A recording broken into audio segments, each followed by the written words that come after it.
This presentation discusses mathematical mindsets by Joe Baller. When teaching math, it's important to know how our brains work. We can train our brains to grow, adapt, and change. Mistakes help our brains grow because when our brains are challenged, they grow the most. And what we believe about ourselves predicts our success. Our culture exalts perfectionism, which isn't always attainable. Studies show that hard work is much more important than natural ability.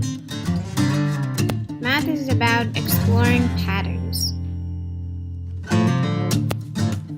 Inquiry allows students to be free to enjoy the rich possibilities of math. Students should be encouraged to notice math in the world around us.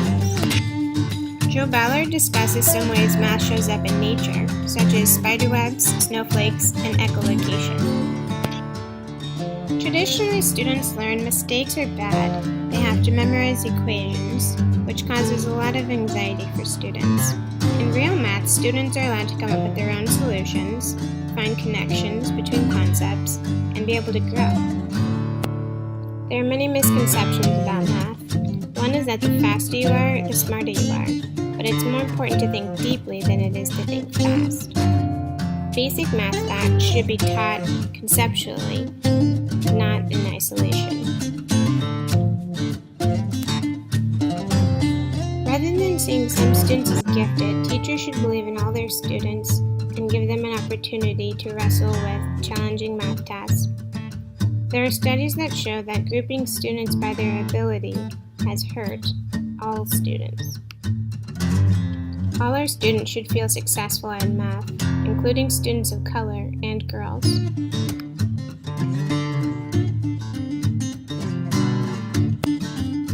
Complex instruction introduces students to different aspects of math than just computation, such as asking questions and justifying their reasoning. Students are responsible for their learning and helping others around them, and teachers can assign competence to students with low status that are overlooked by others.